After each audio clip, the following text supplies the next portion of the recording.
Bab 162. Franky tersenyum. Satukan gambar ini dengan puisi pertama. Sekarang engkau cari puisi yang menceritakan mata dewa naik seperempat dan gambar matahari yang baru muncul di balik gunung, dan seterusnya hingga matahari tenggelam di ufuk barat. Renata tersenyum menjawab, aku tahu daun itu di tempat asalku disebut brotowali, terasa pahit, namun itu obat yang mujarab. Mendengar ini, Franky menatap Renata lalu bertanya, di manakah aku bisa mengambil daun itu? Karena itu obat pertama yang putraku harus makan saat titik pertama dibuka oleh tetua. Renata menjawab, kalian orang muda paham teknologi. Tinggal mengetik brotowali, maka engkau lihat daun hijau kekuningannya. Getahnya pahit namun obat. Makanya aku yakin banyak yang memilikinya, namun tidak tahu gunanya. Cecilia membuka aplikasi dan menyerahkan pada Rianti. Engkau sambungkan ini ke layar itu. Setelah tersambung, terlihat bentuk brotowali. Liuba berteriak, itu banyak di gunung tempat aku tinggal. Ceho tersenyum lalu berkata, di rumahku itu ada, tidak perlu jauh mengambilnya. Lalu dia memerintahkan pengawalnya kembali ke rumah dan membawa tanaman itu bersama dengan potnya. Franky tersenyum lalu bertanya, bagaimana cara membuatnya menjadi obat untuk putraku? Renata tersenyum menjawab, yang utama adalah menyiapkan 13 macam obat itu. Bagaimana caranya nanti ada tetua yang mungkin juga mengetahui caranya. Franky tersenyum senang. Mereka menunggu Rianti yang sekarang ditemani Lian dan Grace menyusun puisi dan gambar yang cocok. Roslyn yang dari tadi terlihat bingung bertanya pada Cecilia, ada apa semua ini? Putramu belum lahir. Kenapa sudah menyiapkan obat? Apakah sudah pasti dia sakit? Anita lalu menjawab dengan menjelaskan dari awal yang didengar juga oleh Ceho dan yang lain yang tidak mengetahui ada apa sebenarnya. Ceho berkata, tempat tinggalku adalah rumah peninggalan leluhur Cheng Ho yang tidak setitik pun berani kami ubah. Jadi apa yang kau lihat di sana itu sama dengan 1500 tahun lalu. Renata berkata, engkau katakan langsung saja, jangan berputar-putar seperti roda sepeda. Ceho tersenyum menjawab, Bibi, jika leluhur menyalin kitab ini, berarti obat itu akan ditanam di perkarangan rumahku tinggal kita menentukan mana obat dan kapan digunakannya saja. Franky melompat memegang bahu Ceho. Saudara Ho, aku mengucapkan terima kasih untuk ini. Ceho berkata, Tuan, jika putramu adalah Rejang, maka dia adalah Tuan besar bagi kami, bahkan lebih tinggi dari kedudukannya daripada Tuan besar di negeri jauh. Tidak perlu basa-basi, terima kasih untuk itu. Asal engkau tahu semua keturunan Jang menanti kelahiran putramu sejak menghilangnya Rejang di negeri ini. Franky tersenyum mengangguk, lalu bertanya pada adik-adik perempuannya, apakah sudah kalian temukan dan satukan?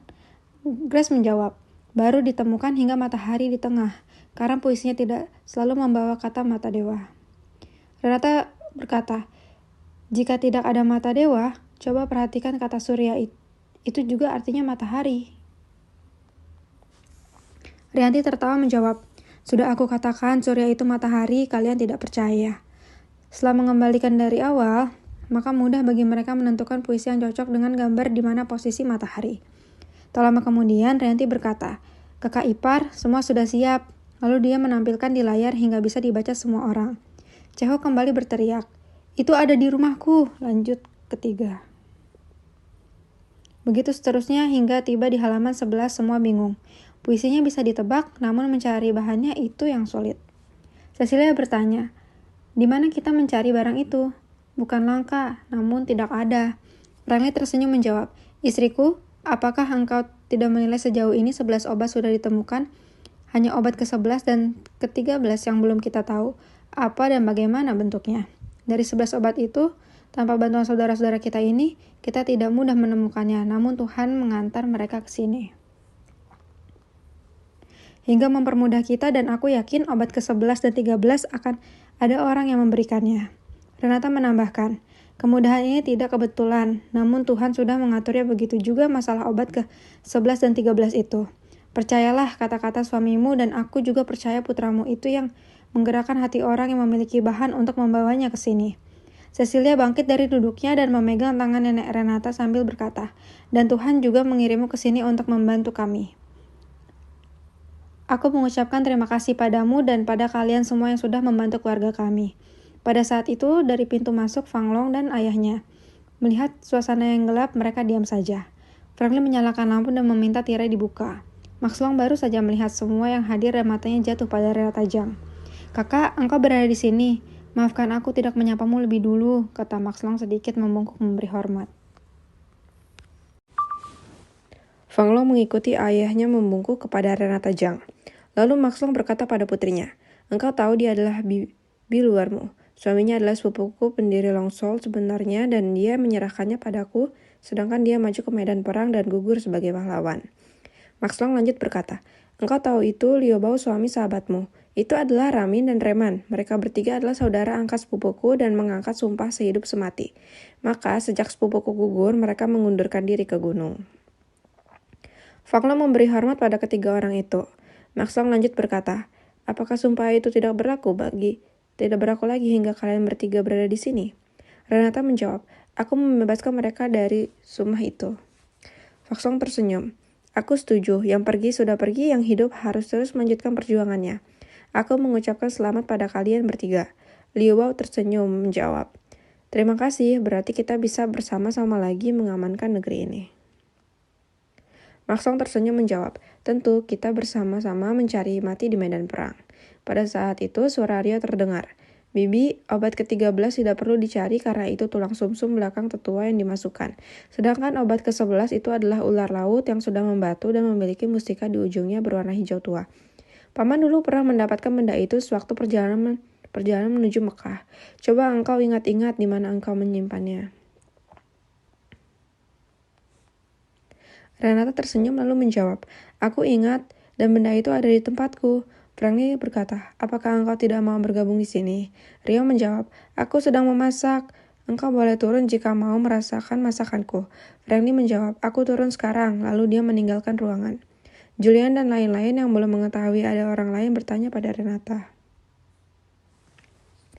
Renata menjawab, "Dia keponakanku dari negeri jauh ditugaskan untuk menjaga tempat ini, dan 13 tetua dalam perjalanan menuju ke sini." Cheho terkejut mendengar ini lalu bertanya, "Apakah Nyonya Muda sudah waktunya untuk melahirkan?" Renata mengangguk lalu menjawab, "Jika tetua sudah melakukan perjalanan, maka tidak lama lagi. Begitu tetua tiba, maka hari itu Nyonya Muda akan melahirkan." Fang Long menatap Cecilia dan bertanya, "Apakah engkau sudah menyiapkan semuanya?" Cecilia menggeleng dan menjawab, "Belum, aku baru mengetahui hal ini tadi malam." Fang Long menatap Anita Lu dan Nora. "Bagaimana kalian berdua? Apa sudah menyiapkan semuanya?" Melihat mereka berdua menggelengkan kepala, Fang Long membanting kakinya. Lalu dia mengambil teleponnya. "Pindahkan peralatan melahirkan dan antar ke kaki bukit. Hubungi aku jika telah tiba." Lalu dia menghubungi orang lain lagi dan berkata, "Engkau siapkan semua stafmu dan standby di kaki bukit mulai besok." Fang Long tidak berhenti, dia menghubungi lagi. "Engkau siapkan semua peralatan bayi dan antar ke kaki bukit sore ini, setelah tiba hubungi aku." Setelah selesai, Fang Long berkata, "Sudah selesai, sekarang engkau hanya butuh istirahat tanpa memikirkan hal lain. Masalah putramu pun engkau tidak perlu memikirkannya karena obatnya sudah ditemukan semua." Cecilia mengangguk dan menjawab, "Terima kasih, Ibu." Nora berdiri dan berkata, "Aku akan mengosongkan ruangan untuk peralatan itu. Ruangan mana menurutmu yang cocok?" Anita Lu menggelengkan kepalanya. Fang Long yang menjawab, "Engkau kosongkan saja ruang tidurnya itu yang terbesar di lantai ini." Nora melangkah masuk dan memanggil pelayan untuk mengeluarkan semua isi kamar Cecilia. Cecilia berkata, "Bukannya masih ada waktu 10 hari lagi?" Fang Long tertawa. "Jika engkau yang mengatur kapan putramu keluarnya tidak masalah. Bagaimana jika besok dia sudah harus keluar? Makanya disiapkan sekarang di waktunya, nanti tinggal menggunakannya saja." Cecilia tersenyum. "Ibu benar. Sekali lagi terima kasih." Sementara itu, Franklin sedang menikmati makan siangnya bersama Rio Zhang di gua dinding jurang belakang rumahnya. "Masakanmu enak, rasanya walau sedikit berbeda namun rempahnya terasa lebih enak di lidah." Franklin memuji masakan Rio. Rio tertawa. "Tuan, masakan ini ala kadara di tempat seperti ini. Karena engkau lapar, maka makanan menjadi enak dan sedap." Setelah selesai menghabiskan makan siangnya, Franklin membakar rokoknya lalu berkata, "Di atas ada Cheho, keturunan Laksamana pemilik kendi itu. Bagaimana menurut pendapatmu?" Rio tersenyum lalu menjawab, "Dia memang keturunannya, namun benda itu tidak berjodoh padanya. Jika kita berikan sekarang pun, tidak ada gunanya. Tuan Besar sudah mengatakan 10 tahun lagi keturunannya akan datang, maka kita jaga benda ini untuk kita serahkan pada yang lebih berhak." Franklin menatap Rio yang merasa kagum dengan kata-katanya dan berpegang teguh dengan perintah Tuan Besarnya. Rio tertawa lalu berkata, engkau memiliki status di atas Tuan Besar. Jika engkau ingin memberikan kandi itu, maka aku tidak bisa menolaknya. Franklin menggeleng lalu menjawab, jika mengikuti emosi, aku akan menyerahkan. Namun setelah mendengar kata-katamu, aku baru mengerti dan setuju untuk menjaganya hingga 10 tahun ke depan. Rio tertawa. Tuan, tahukah engkau selain keluarga Cheho masih ada keturunan Laksamana di utara? Franklin menjawab, aku tahu, namun yang di utara bukankah sudah musnah? Rio tertawa lagi lalu menjawab, Tuan, tidak semua yang terdengar itu benar dan Tuan Besar mengetahui ada keturunannya yang selamat di utara dan sekarang diawasi oleh suruhan Tuan Besar. Franklin terkejut lalu bertanya, adakah kelebihan yang dimiliki keturunan itu hingga Tuan Besar meminta orang yang mengawasi? Rio menjawab, semua keturunan Jiang diawasi termasuk engkau, Cheho dan keluarga Ho di utara. Namun yang berjodoh dengan kendi ini aku belum tahu apakah di Jiangling atau yang di utara. Dia paham lalu berkata, siapapun yang berjodoh dapat memilikinya dan membagi pelajaran di dalamnya kepada yang lain. Rio berkata, jika manusia ingin berbagi dunia ini tentram, namun ada manusia yang serakah ingin menguasainya sendiri. Itu yang terkadang menimbulkan perselisihan namun antara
Tania tersenyum menjawab, "Aku baru selesai berdoa untuk adikku."